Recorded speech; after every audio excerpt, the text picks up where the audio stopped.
So Sherri has become known as the closer with What Drives Winning. Many people know that she was an English teacher before getting into coaching, and so she has a wonderful way of articulating the coaching experience that draws in everyone and helps them understand what they're doing at a greater level. And you just finished up, and this last year, how would you describe it? Boy, well, I don't know if we have enough time. Last year was incredibly challenging because of COVID, obviously, and the numbers and the way that things changed and the constant pivoting that we had to go through. But in some ways, it was such a blessing because it afforded space. And I think in leadership, the number one thing you need is stillness. And you can't get it because you're going 900,000 miles an hour, and you have to keep up with all your responsibilities. But the thing that could help you the most would be to stop and be still.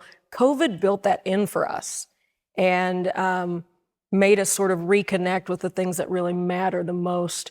For me, this last year was about clarity. It was just about sifting through the chaff and the grain and being absolutely convicted.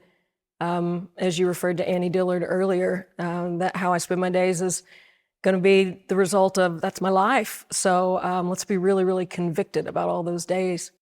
And how did we attack the inner experience? It was an incredible process, actually. We went through Anthony DeMello's book. We would read a chapter, and a short little chapter. When I say chapter, people go, no, you don't have to read. It's not my writing. You don't have to read 97 pages. It's just a few. But then we would sort of deconstruct those thoughts via lots of questions.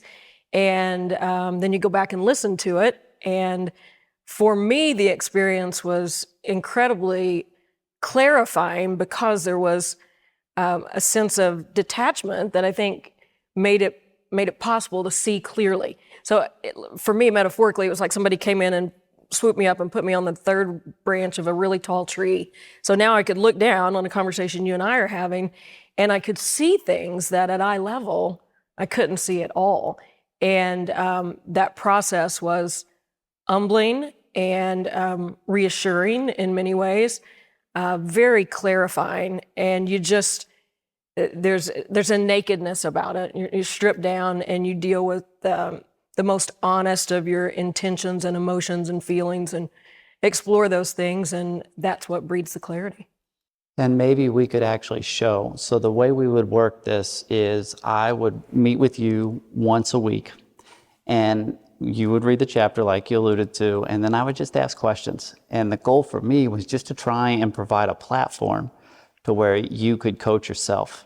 And then that was the coolest thing that came out of COVID for me was the comfortability that came with video calls, because you could record them and then re-reference them later if you wanted to. And so what we did is we had you look at them as if it was another person. You were detached from that person, and you would just make observations about what you were seeing. And so this clip you're going to see is about a character that experienced something with her family at a restaurant. Over the Christmas break, my family and I went to a restaurant for dinner, and there were TVs there, and there was three couples in a booth behind us, and our men's team was about to come on, and they were like, "Oh, Lon Kruger's doing a great job at Oklahoma. They're going to be breaking in the top 25 soon." And then this guy goes, "Yeah, Sherri Coale came in that program and got it all going, and now it's dead again. It's just a joke." Right behind me while we're having dinner. A whole family heard it, everybody. You're not prepared for that. What would you tell the person to prepare them as they sit in the booth? Shoot, I don't know if you can. I don't. How about, here's what you're going to feel. What would you say to that? I think I'd say this. You're going to feel angry. You're going to feel hurt. And you're also simultaneously going to feel bad that they don't have anything better to talk about during dinner than that. If you're able to go to that place, it got me for about 10 minutes. I'm going to cry talking about this. My wise beyond his years son, nobody said a word when it happened. We all knew it happened. Nobody said a word. I'm quiet for a little bit. 10 minutes later, Colton looks at me and says, "Are you seriously going to let that affect our night?" And I said, "No, sir." And then we were fine. And it was great. And on the way out, I bought the dinner for the table of people. I just bought it and left. They never knew. But I needed him to kind of kick me in the butt a little bit to do that, to be able to do that. What's it like to relive it? It's just almost, it's so clear sitting here. There's no rawness there now at all. What was so transformational about that, we all know as coaches, they love you when you're winning and they kick you when you're losing, and that's just part of the deal. And it's so easy to see when it's somebody else and feel so different when it's you. And when I say in that clip that it sneaks up on you, it does, because you're just living and you're going fast, as I alluded to earlier, and you're doing everything you can. And what hit me, and this is maybe the best part of the whole thing, was being able to take it for what it was in the moment and do something good for them helped me release it. And I didn't carry it. I didn't revisit it. The emotion that you saw in the clip was my precious son being able to see through it before I could. And that was incredible to me. But you unpack it, you look at it and you go, bless their hearts, they didn't know. They didn't know we had 3 players that week at practice because of COVID. They didn't know that our top 3 players were out for the year with injuries. There are so many things that they didn't know, and yet they formed these opinions. And so one of the great, moments of clarity for me is how to access grace and give it away to people. I've shown that clip to many people, and I think that the hardest part is when you feel like someone's betrayed you, whether they have or they haven't. When you feel like it, how do you not let that contaminate your heart? Because that's going to affect the energy that you bring into this world. Yeah, that's a complicated question. For me, it was, I dove into my faith. That's what it was for me. This year was just transcendent for me in terms of fresh eyes on Jesus, just that he became immortal and experienced all of this stuff. And you read the Bible, and I grew up in the church, and it's like he's, your third cousin twice removed or something, like you don't really know him. He's like, and this was just like, no, he's family. He's sitting in that chair in my dining room with me. And there was an understanding that came from that. I think that's the access to the grace. You got to figure out ways to access that. Well, there's no doubt that that's a symbolic, that's a symbol of strength.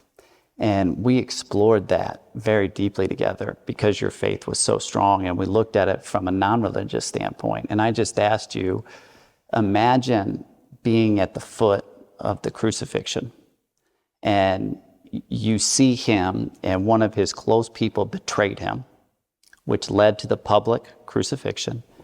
And you see them putting the nails in his hand, and him having the inner strength to say, forgive them. They don't know what they're doing. And I asked you, if you could make eye contact with him up on that cross, what would his eyes communicate to you? And what did you say? I think I said, I think he'd wink. And just say, I got you.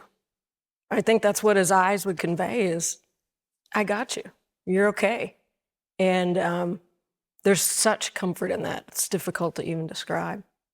And that crucifixion, metaphorically, can provide so much strength because your character can get assassinated.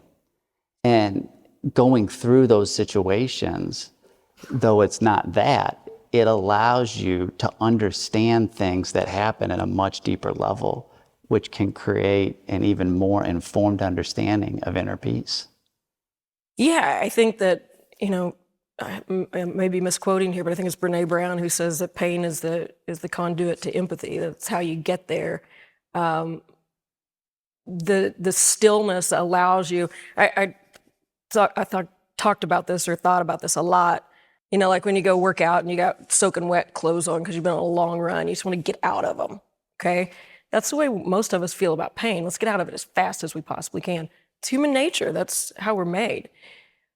But when you sit in it for a bit, not wallow in it, but sit in it for a bit, you find that access. That's where that communion for me came, and that just a greater understanding. And that's the grace I speak of.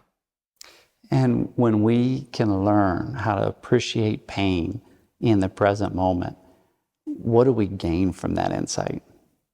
Well, obviously the clarity, but ultimately peace, because it's the connective tissue. You think about everything that's going on in our world right now, and how many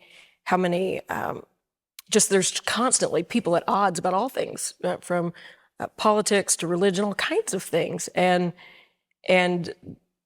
that connectivity is what is required. Well, you got to slow down enough and find that space to where you can connect and meet one another wherever you are. It's the only way you get to any place worth going.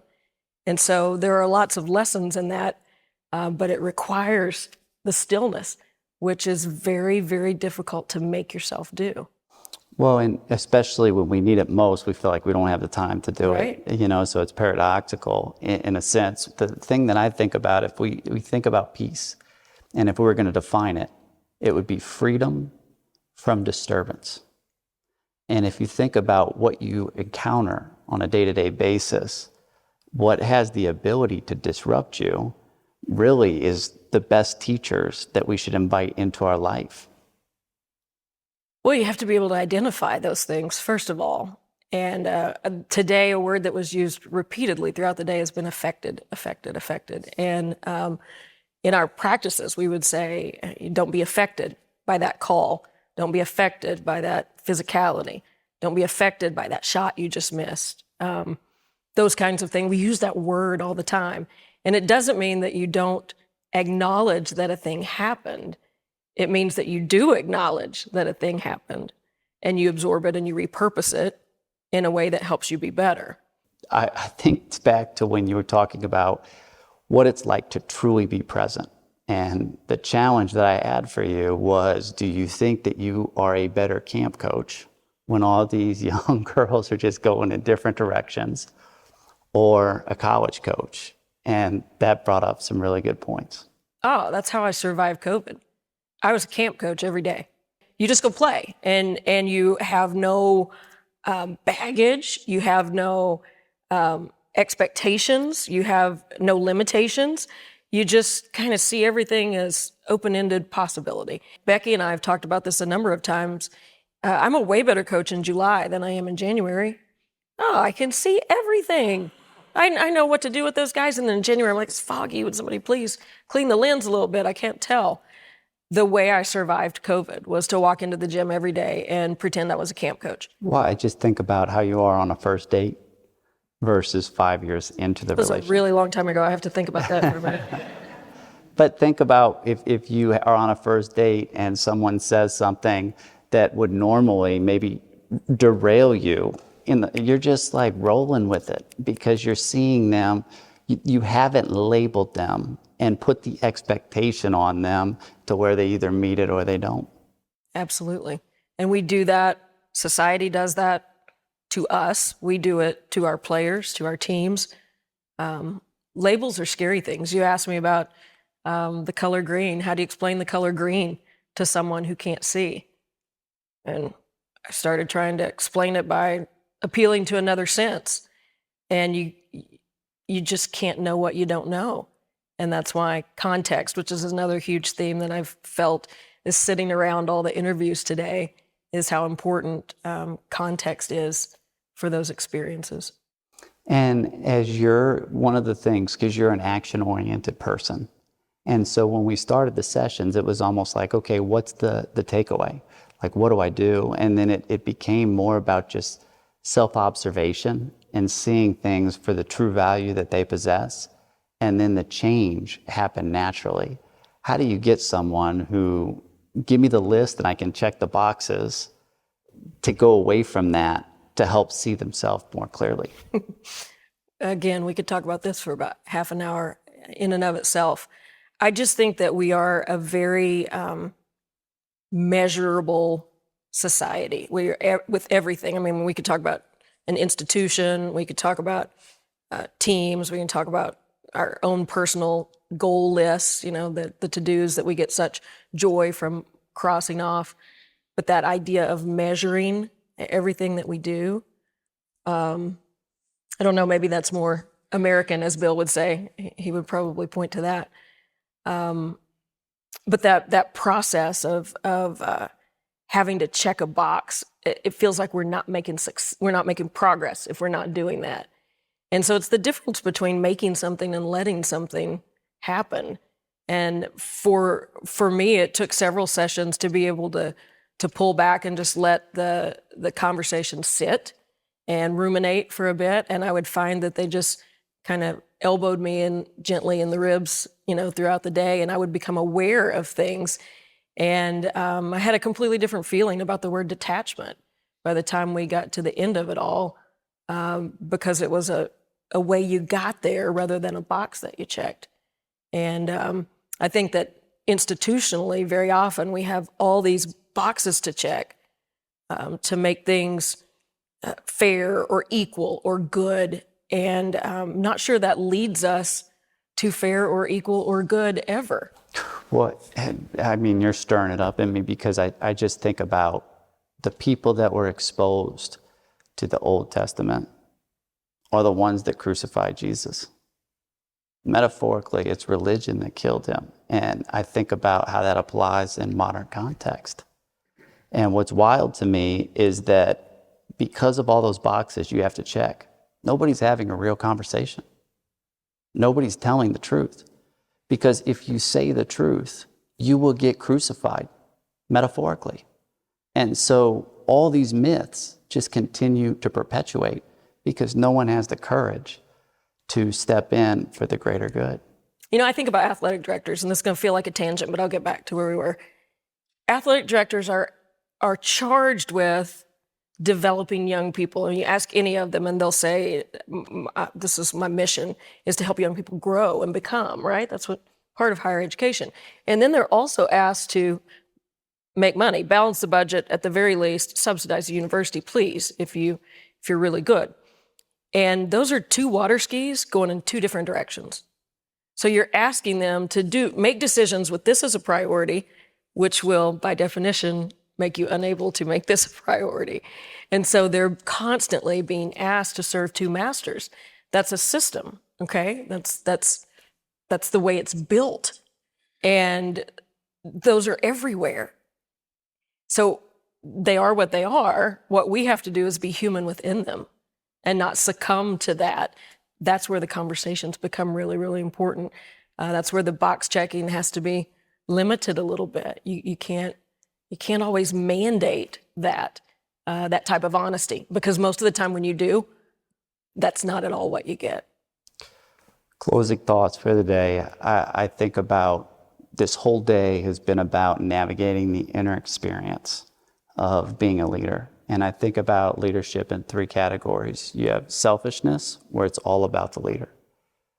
You have aligned self-interest, where the leader aligns their self-interest with the greater good, and a lot of our business leaders are there. And then you have people that serve the greater good, no matter the cost. And if we look back at history, the people that we respect the most, the transcendent leaders that we look to for wisdom based on how they live their life, existed in the greater good. And when you're in that space, because you know what you're doing, and it's so clear, it is impossible for insecurity to exist there. Thoughts? It's hard to get there. It's my first thought, is it's really, really hard to get there. And I think it's where, I may be naive in saying this, but I think it's where everybody would really like to go.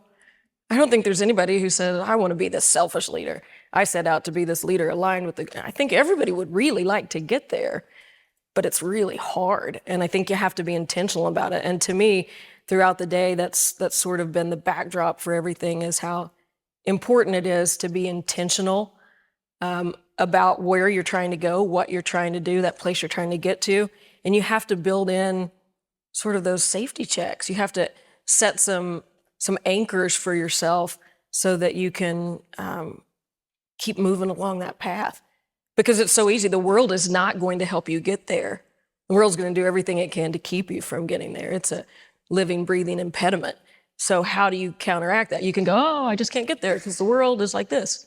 Or you can go, all right, I'm going to have to make some adjustments here. I'm going to have to be really intentional about what I allow in, what my intake is, and how I process and repurpose those things.